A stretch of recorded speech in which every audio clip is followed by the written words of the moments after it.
What's going on, everybody? My name is Nate, and today we got a new car on the channel. Welcome to the Car Kid.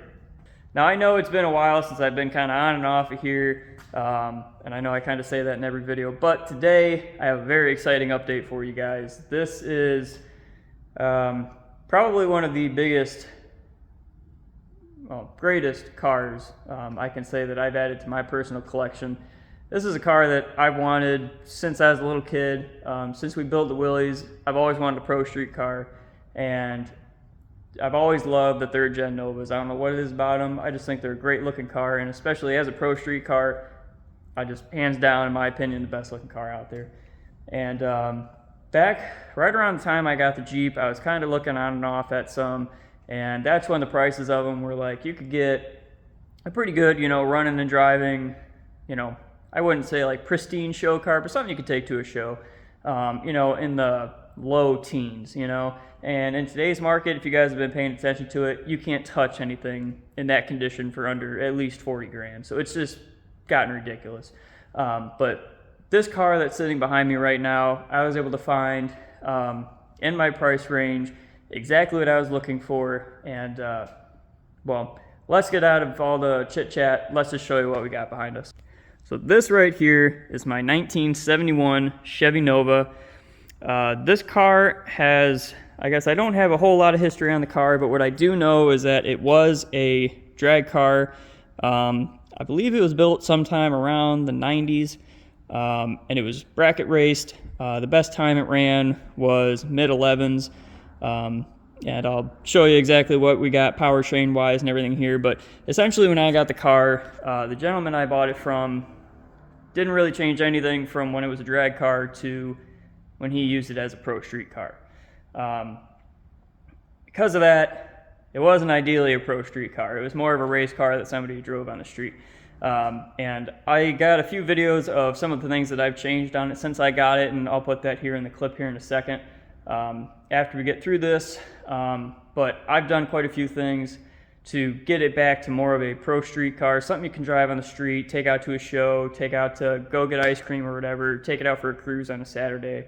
And honestly, for any of you guys, maybe some younger people that are out there kind of around my age that are looking to get into this kind of stuff, but you see the market and you're just like, there's no way I can afford something like that. I mean, if you were to look for a 71, say, 71 Pro Street Nova, I mean, you'd be looking at something in the 50s, This car, because it was essentially a drag car is essentially a Pro Street car, just doesn't have great street manners.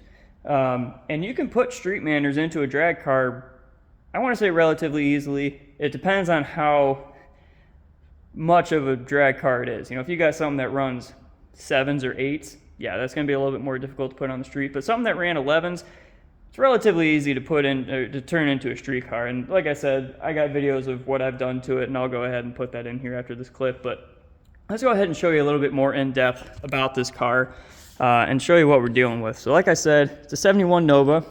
The paint on this car, and this is the one thing that drew me to it as a drag car, is just how nice the body is on this thing. Usually when you see a race car or something like that, that's the one reason somebody doesn't want to buy it, to turn it into a Pro Street car, because it's just rough. But this thing is in exceptional shape. The paint on it is just beautiful. It's an all steel car, steel fenders, hood, doors, trunk, and from what I've looked at over the car, I've been inside, outside, underneath this car. I've not seen any body work or patch panels to it. There's certainly no Bondo in the car, which is incredible. But yeah, overall, really nice shape.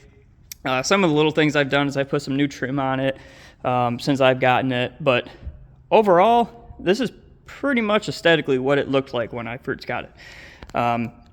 So as for a Pro Street car, let's get into the main meat and potatoes of it. We got some big Hoosiers on the back. These are 18.5 by, I believe, 29. So 29 by 18.5 on the back.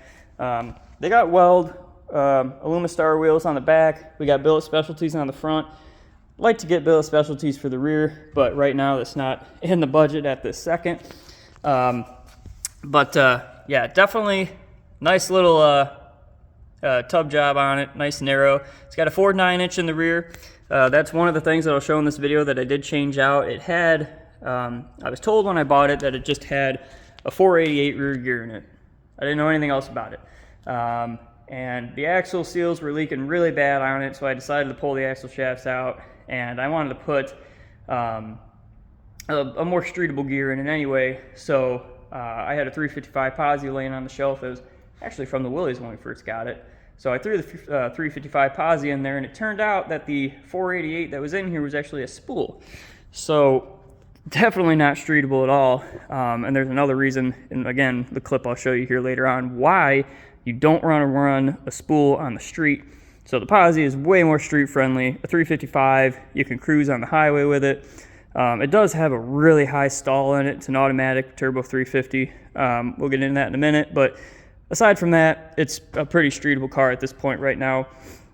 It's got all the SS trim on it. I don't know if it's a real SS. At this point, it doesn't really matter given that it's a Pro Street build. But one thing I do like that the previous owner did is he kind of made it out to look like a Nicky car. So you got the Nicky badge on the back and on the hood. I'm honestly not one of those people. I like to put stickers all over my car, but for some reason I love the Nicky sticker on the hood. Just kind of exterior look of the car. Can see right out of the 70s and 80s, we got all the gauges up under the cowl. I'm not necessarily a big fan of the more modern tack on it. I'd like to put more of an old school tack, but if you notice, they did notch the cowl around the big shift light and the gauge itself. So for right now, that's gonna stay. Take a look under the hood here. Like I said, this is a steel hood with a cowl that's been added onto it. Under the hood, we got small blockage. This is as a base, it's a 350 small block, but it's been bored and stroked out to 388 cubic inches. It's got double hump heads on it. It's got an 850 double pumper.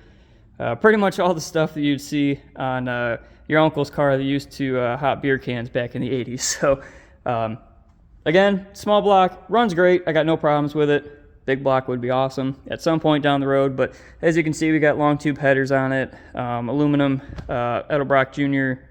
Intake on it, aluminum radiator, electric fan.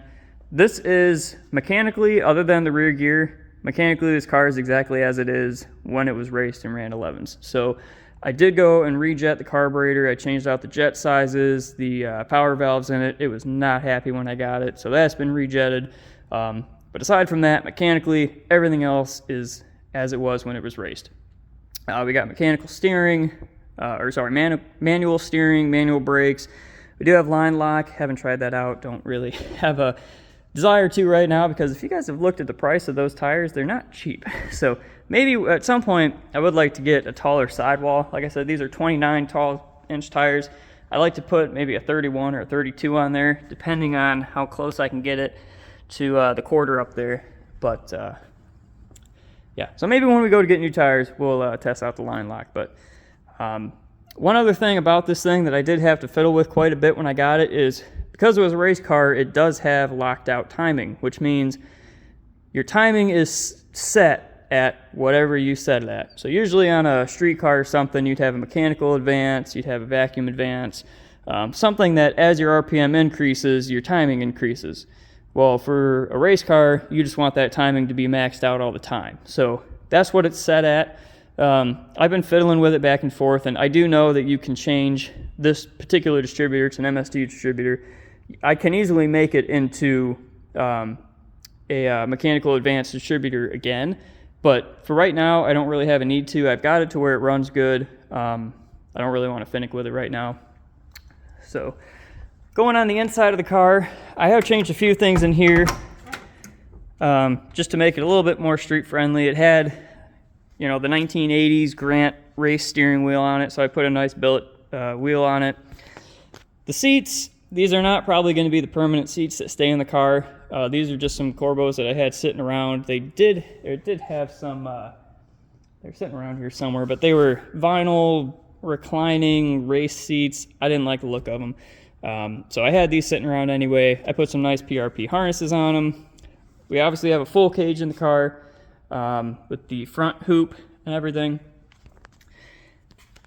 Looking inside, still has a stock dash in it. Stock gauges. Like I said, it's turbo 350 automatic. We got a B&M ratchet shifter on it. It is a manual valve body.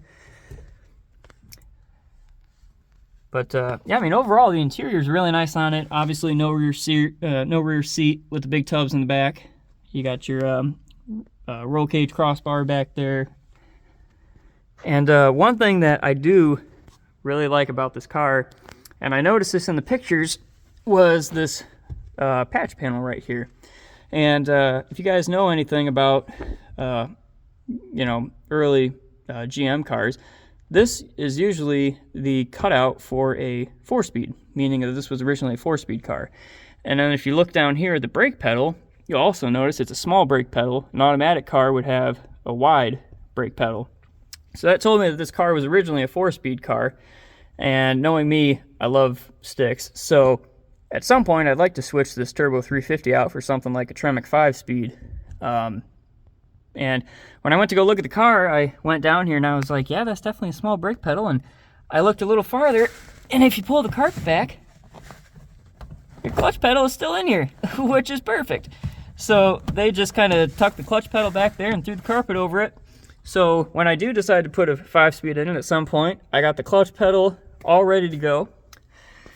But yeah, interior wise, nothing super special. It does have the full switch panel up on the top of the roll cage there. Not a big fan of that. Maybe at some point I'll screw around with the wiring and change that out. But stock door panels, stock carpet, headliner. So really nice. Like again, once again, really nice for a race car. Not something you'd really see. Usually you'd see a completely gutted interior. You know, you'd see a really rough paint job, maybe full of Bondo or rust or whatever. But this car is actually really nice for a race car, and this is what drew me to it. Go ahead and get the key out here, and I will show you inside the trunk. And you know, another thing that I'm just kind of shocked about this car, I can't get over how nice it is for being an old race car, but listen to how the trunk opens on and closes on this thing. It's like a vault. I mean, what other race car have you ever seen that is that smooth? Just incredible. Sorry. But inside the trunk, nothing really to see here. We got dual batteries. We have I was told this is a 19-gallon aluminum fuel cell. Haven't measured it to verify that, but nice fuel cell. Obviously, you got your tubs and your roll bars that come back here. Factory trunk lining and everything there. Just super nice and clean. And somebody had put this floor mat in here as kind of a floor cover. I'm going to pull it out, but I mean, the floors are just super solid. Trunk floor, inside floors, everything on this car is just super solid. I mean, look at that. That's just nuts. But yeah, overall, that's kind of a general walk around of it. One other thing that I have done here, and I'll get to that in the next video, but I did do an exhaust on it. When I got it, it had, I'm pretty sure the mufflers were hollow in it, to be honest. So I put some Flowmaster Flow FXs on it. It also had these kind of, in my opinion, cheesy looking side pipes that came out the side. So I got rid of those. For right now, I just did kind of, I don't know if you want to call them side pipes or axle dumps, but it's dumped right before the axle here, pointed out. At some point, I'd like to route it up and above the rear end, but it's really tight back here with your ladder bars, and then you have your drive shaft loop, and of course your narrowed 9-inch, so really tight down there, but exhaust is nice and tucked up. I also did add in some QTP exhaust cutouts. This thing is already pretty loud without the cutouts, and they don't really sound that much different when you open them up, so a little disappointed in that, but you know, it is what it is. Tell you what, let's go ahead and fire this thing up for you and show you what we're working with. Just had this thing running yesterday, took it out for its first drive of the season with the new rear gear, the new exhaust, all that stuff to make sure it all worked out well, so should fire up pretty good here.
car that I am very honored to be able to have. Like I said, to be able to have, honestly, my dream car. You know, at the age that I am, the opportunity that this thing just happened to come up and be in my price range and be exactly what I was looking for is nothing short of a miracle. But I'm definitely glad to have it. This is definitely not the last you're going to see of the car. There's going to be some more changes to it. You know, as I go down the road, some things that I'd like to change to make it a little bit more of my own. But all in all, you guys see the rough of it. This is definitely an awesome car. I'm super glad to have this. Hope you guys think the same. Like I said, if you guys have probably noticed in the background that the shop has grown a little bit since you probably last saw in the video. So if you guys happen to see any cars in the background that you want a video on or update on, let me know. One car that we got here pretty recently is this 1924 Willys Overland. That car is 100% original, aside from spark plugs, plug wires, and tires. So that's a really awesome car. If you guys want to see an update video on that, let me know. Definitely take you for a walk around on that. But as for the Nova, I think this is going to cut it for today. We'll let you guys know as we make some updates on it. But hope you guys enjoyed. Hope you guys are staying safe and doing well. And as always, have a good one.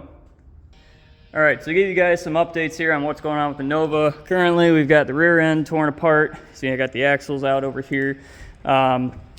Basically, what we had going on back here is we had a ton of leaks going on. So we first of all had an axle seal leak, which was the cause of not having any axle seals in it. So I pulled these axles out and went to go look for that seal in there, and it was not there.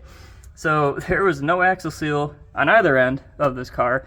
Also, the two rear axle flange bolts were completely loose. They were a little short, so I actually got some longer grade 8s here with nylock nuts on them.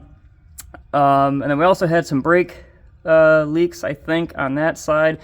So when I say I think there were leaks, that was the inside of the wheel. So what all that is, your guess is just as good as mine. Obviously, we had axle grease in there. I'm assuming we had some brake juice on that side, so I rebuilt the calipers over there. So under here, this is all pretty much set. We've got the center section out of it. I got the gasket surface all cleaned up on that. And while I had it out, because I did know that it was a the previous owner said it was a 488 rear gear, which is super steep for a street car. Obviously, this was a drag car. So I got it pulled out here. I got it in the bag right now, so you'll just have to believe me. But turns out this is actually a spool. So basically, both the rear wheels are going to spin at the same time. As long as this drive shaft is given the rear wheels power, both are spinning at the same speed. So for something like a street car, that's not ideal, because if you want to make a turn, as you can assume, both wheels are spinning at the same speed, and that inner wheel, so you're making a left turn, that left wheel is going to be spinning, trying to spin way faster. So that's when you have parts break. Unlike a normal car with something like smaller tires on it, you're probably just going to squeal the tires going around a corner. It's probably going to be embarrassing, but something with 18.5-inch wide tires on it, that's where stuff breaks. And the perfect example of that would be actually under this car. Let's see if I can get a good look at it. Can't really see it great, but this ladder bar mount on the front is completely cracked through on the top, or the bottom, sorry. You can see it a little bit right there. There's a crack in it. And that is from just that, from trying to make turns with those huge tires both spinning at the same speed when making a turn. It'll crack stuff and break stuff. So that wasn't obviously going to work anymore. My dad just happened to have a 355 Posi sitting on the shelf. This is actually out of the Willys from when we first got it. So it's a little bit shorter of a gear than I wanted. 355, you know, it's not going to have a whole lot of get up and go to it. But the most important thing is this is a Posi. This has an Auburn Posi unit in it. So being able to make turns and stuff like that is way more important than being able to get quick off the line, given that this is a street car. And a 355 isn't that bad. You'll still have, you know, plenty of get up and go. And the other good thing about this with that size gear is I'll be able to cruise the highway relatively speaking. So if I got a car show that I want to go out for, a little drive, maybe, take the highway, I should be able to do 55, 60 miles an hour, no problem. With that, actually, I say that's a 488 gear. After decoding it, it was a 490. So with that 490 gear, I was turning probably 2,500, 3,000 RPM going 45 miles an hour. So not ideal for something like a street car. This is much more suitable. I got all the paint kind of scuffed up on this right now. I got it all degreased. Gonna go ahead and spray paint this black and pop this in the car. And actually, while I have you over here, these are the old brake shoes, pads that came out of the Nova. You can see just the amount of grease that was packed in these things. This down here is just horrible. So obviously I have new pads for it. But this is why, if you have an axle leak or if you have a brake leak, maybe a wheel cylinder on drum cars, whatever the case may be, if you have a leak starting, just go ahead, bite the bullet, take care of it, because this is what will happen. And once you get, way, way better than this, but even as soon as you get any type of axle grease, lube, or brake juice on it, it'll just destroy these pads. It'll make them slick, slippery. You'll be having squeak coming from the brakes. They won't perform as good. So definitely want to take care of that as soon as you have any problems. You can see the other side over here. This side wasn't as bad, which is why I think the driver's side had a brake leak as well. You can actually still see the grooves in the pads over on this side, but yeah, this side was just really bad. So definitely glad we decided to tear this all apart and dig into it to get this stuff all sorted out. Look at some of the other parts that I've got here for winter. These were the axle seals, which we now have in the car.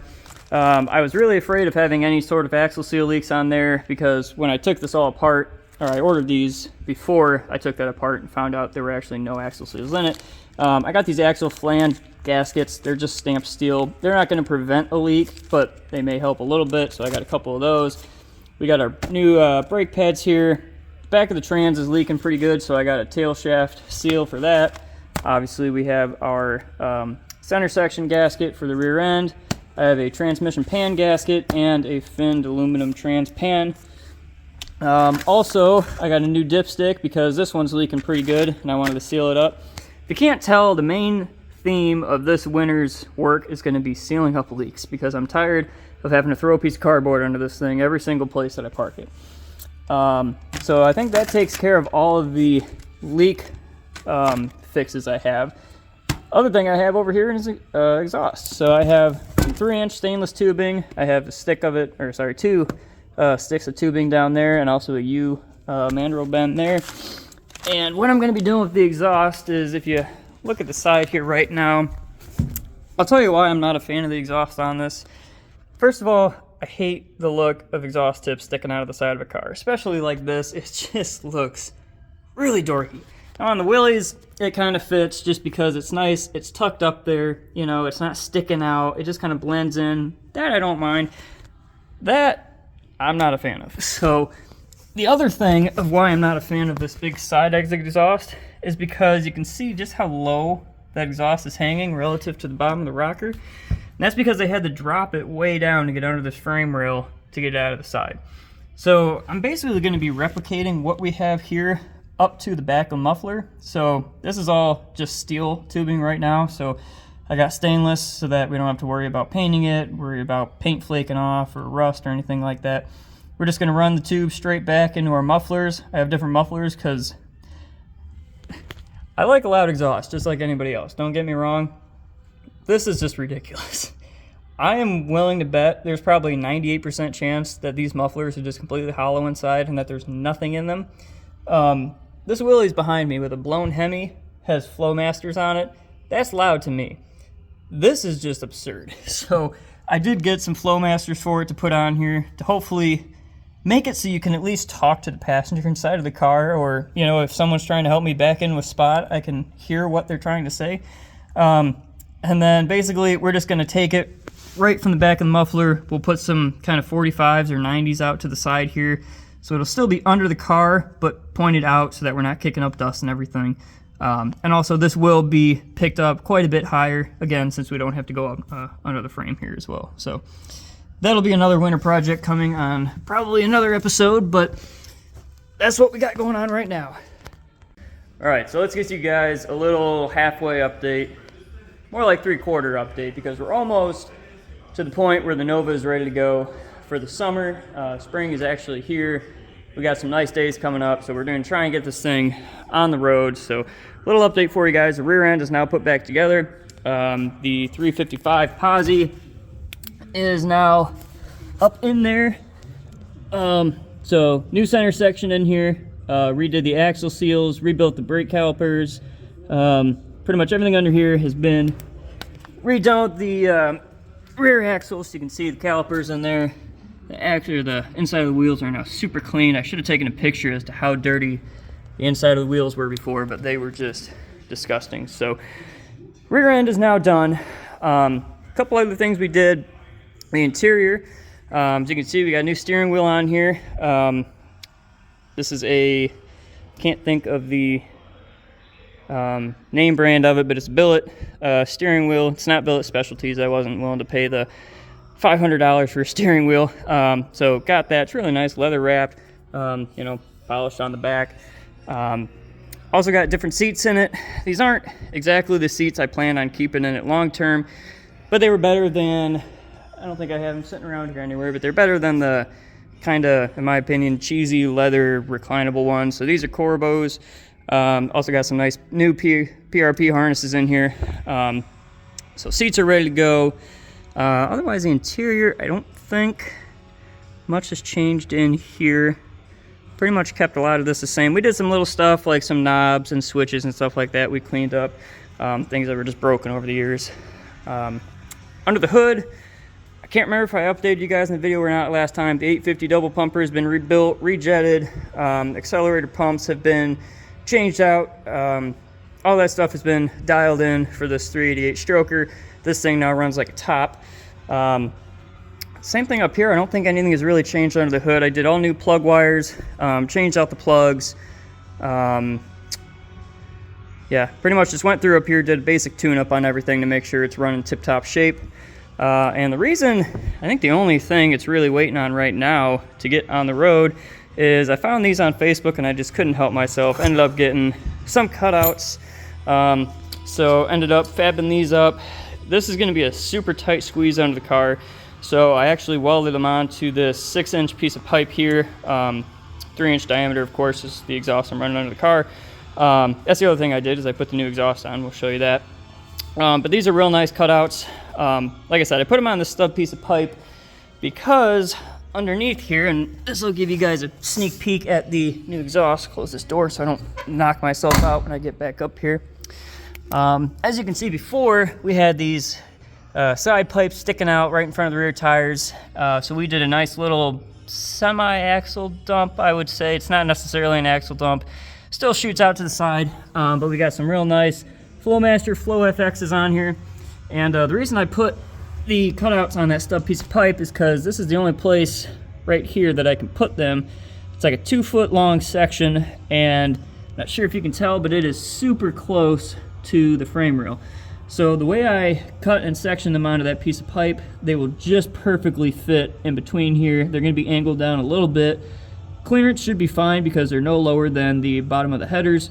But I wanted to put those on there and then just clamp that sub piece of pipe in here so that if for some reason I need to angle it up or down a little bit for either clearance issues or if it's too close to this frame rail and it vibrates on here because I'm not sure how much this exhaust is going to move. I did put a hanger, not sure if you can see, it's right on the back side of this muffler here, so shouldn't vibrate a whole lot, but I want to be able to have that adjustability, before I weld it on here, because with the header flanges, there's not really much I can rotate down there. But as you can see, the exhaust is looking real nice under here. At some point, I may venture out to try and route it out to the back. The main reason I didn't is because of this cross member right here. That is going to be a real treat to get up and around.